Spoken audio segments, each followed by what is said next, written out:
সবার বড় ঠাকুর শনিদেবের সৃষ্টি। বিশ্ব ব্রহ্মাণ্ডে যখন কোনো কিছু ছিল না, তখন শুধু ত্রিদেব ব্রহ্মা, বিষ্ণু, মহেশ্বর আর সকল দেবদেবী ও অসুরগণ ছিলেন। কিন্তু তখন শুধু স্বার্থের জন্য দেবাসুর যুদ্ধ হতো। এক সময় এই দেবাসুর যুদ্ধ এমনভাবে প্রকট হয়েছে তা অবিস্মরণীয়। শেষ পর্যন্ত সেই যুদ্ধের সমাপ্তির জন্য স্বয়ং মহাদেবকে আসতে হলো, আর তিনি এই যুদ্ধের সমাপ্তি করেন। তখন যে যার কর্ম করত, আর কর্মফল বা ন্যায় করার জন্য কেউ ছিলেন না। স্বয়ং ব্রহ্মা, বিষ্ণু, মহাদেব তখন নিজেরাই এই দায়িত্ব পালন করতেন। কিন্তু এভাবে চলতে দেওয়া যায় না, এর কোনো উপায় বের করতে হবে। তখন ত্রিদেব মিলে কর্মফল দাতা বা ন্যায়কর্তা সৃষ্টি করার জন্য পদক্ষেপ নিলেন। আর তার জন্ম হবে নিরপেক্ষ সূর্যদেবের ঘরে, কারণ সূর্যদেব তার প্রকাশ কোনো স্বার্থ ছাড়া সবার মধ্যে ছড়িয়ে দিতেন। শনিদেবের পিতা মাতা, তারপর এদিকে সূর্যদেবের স্ত্রী সংজ্ঞা সূর্যের তেজ সহ্য করতে পারতেন না, এবং তার জন্য দেবী সংজ্ঞা পিতা বিশ্বকর্মার কাছে গিয়ে এর ঔষধি খুঁজে পায়। কিন্তু বিশ্বকর্মা সেই ঔষধি দেবী সংজ্ঞাকে না দেওয়ার প্রতিজ্ঞা করেন। তারপরেও দেবী সংজ্ঞা সেই ঔষধি চুরি করে নিজের ছায়ার উপর ছিটিয়ে দেয়। তার সেই ঔষধি থেকে দেবী সংজ্ঞার একই রূপ দেবী ছায়ার সৃষ্টি হয়। তারপর দেবী সংজ্ঞা বহু বছরের জন্য তপস্যায় চলে যান, যাতে তিনি সূর্যদেবের তেজ সহ্য করতে পারে। এদিকে সূর্যদেব দেবী ছায়াকে দেবী সংজ্ঞা ভেবে তার সাথে দিন যাপন করে, আর তাদের সংসারে শনিদেব তথা কর্মফল দাতা বা ন্যায়কর্তার জন্ম হয়। শনিদেবের জন্ম হওয়ার পর পর সূর্যদেব শনির রূপ দেখে তাকে অস্বীকার করেন এবং অভিশাপ দেন সে যাতে সূর্যের আলোয় জ্বলে যায়। ঠিক তখন থেকেই শনিদেবের ন্যায় কার্য শুরু হয়, সূর্যদেবের গ্রহণ লাগিয়ে। অনেক কষ্টে ছায়া দেবী শনিদেবের লালন পালন করেন। সেই থেকে শনি সূর্য ও ছায়াপুত্র নামে পরিচিতি পায়। তার অগ্রজ হিসেবে ছিলেন ধর্মরাজ যম ও দেবী যমুনা। শনিদেবের শ্রদ্ধা ও মহিমা। স্বয়ং বিশ্বকর্মা ছিলেন শনিদেবের দাদু, দাদাশ্রী। সকল প্রকার অস্ত্র শিক্ষা শনিদেব ওনার কাছ থেকে নিয়েছিলেন। তাই শনিদেব ওনাকে খুব শ্রদ্ধা করতেন আর ভালোবাসতেন। অসুর গুরু শুক্রাচার্য শনিদেবকে নিজের পদপ্রদর্শক হিসেবে বিবেচনা করতেন। সেজন্য তিনি অসুর গুরু হলেও কারো কখনো ক্ষতি করতেন না। সেজন্য অসুর গুরু শুক্রাচার্যকে শনিদেব খুব শ্রদ্ধা করতেন। দেবগুরু বৃহস্পতি ছিলেন সর্বশ্রেষ্ঠ জ্ঞানী, কিন্তু শনিদেব দেবগুরু বৃহস্পতির থেকেও শ্রেষ্ঠ জ্ঞানী ছিলেন। তারপরেও শনিদেব তাকে তার গুরুদেব হিসেবে সম্মান ও শ্রদ্ধা করতেন। এটাই ছিল শনিদেবের শ্রদ্ধা ও মহিমা।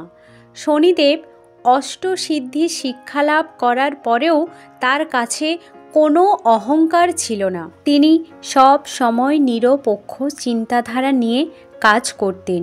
নবগ্রহরাজ শনিদেব নবগ্রহদের মধ্যে একটি অন্যতম গ্রহ, কিন্তু তিনি কর্মফলদাতা বা ন্যায়কর্তাদের হিসেবে সবার বড় ঠাকুরও বটে। এমনকি তিনি স্বয়ং ব্রহ্মা ও মহাদেবকেও তার বক্র দৃষ্টি নিক্ষেপ করেছিলেন, যাতে শনি কর্মফলদাতা বা ন্যায়কর্তার পদ সঠিকভাবে পালন করতে পারে।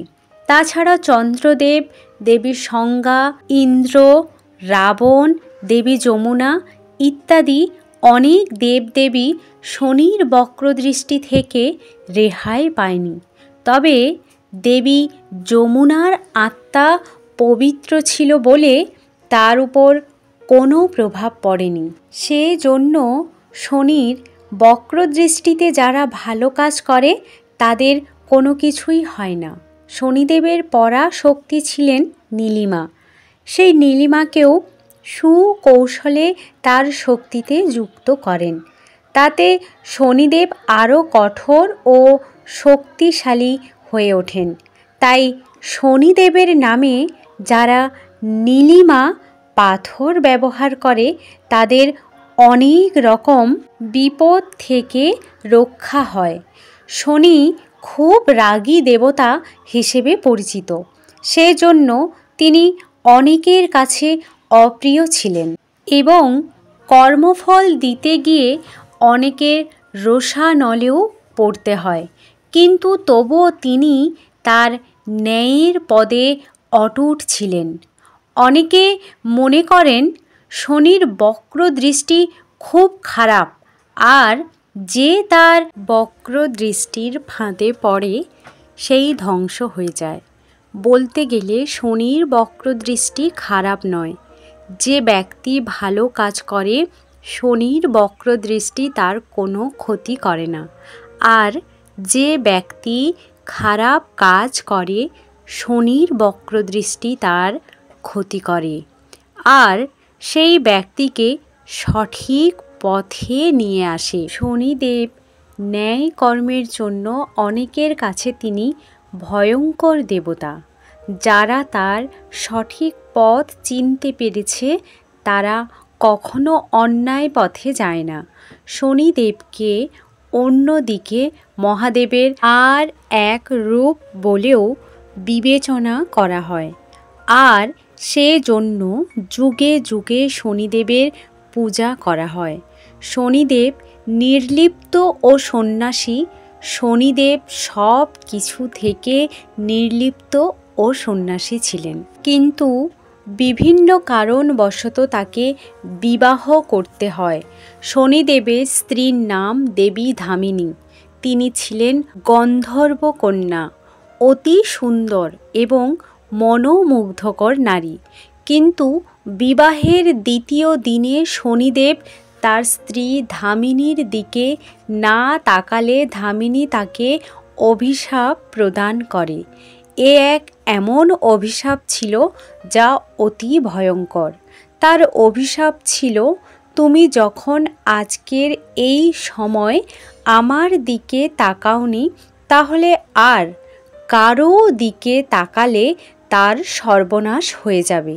এর কারণ হলো মঙ্গলদেব তখন ধামিনীর মনের উপর প্রভাব ফেলে তাকে বিভ্রত করে দেয়, আর শনিদেব সেই অভিশাপ মাথা পেতে নেয়। সেই সুবাদে শনিদেবের এই বক্রদৃষ্টি আরও শক্তিশালী হয়ে ওঠে। শনিদেব ধীরে চলতে ভালোবাসেন, তাই ওনার আরেক নাম সানাই। শনিদেবের পূজার্চনা প্রতি শনিবার সন্ধ্যায় শনিদেবের পূজার্চনা করার বিধান আছে। তবে শনিদেবের পূজা করার আগে দেবী ধামিনীর পূজা করতে হয়। আবার শনিদেবের পূজার্চনায় যদি কেউ হনুমানের নামে সরিষার তেল দিয়ে শনিদেবকে স্মরণ করে তাহলে তার বিপদ কেটে যায়। সাধারণত শনিদেবের মন্দিরে বা ঘরের বাইরে খোলা জায়গায় শনিদেবের পূজা করা হয়। পূজার জন্য নীল বা কৃষ্ণ বর্ণের ঘট, পুষ্প, বস্ত্র, লৌহ, মাসকলাই, কালো তিল, দুগ্ধ, গঙ্গা জল, সরিষার তেল প্রভৃতি বস্তু দিয়ে শনিদেবের পূজার জন্য আবশ্যক। নির্জলা উপবাস বা একাহারে থেকে এই ব্রত পালন করতে হয়।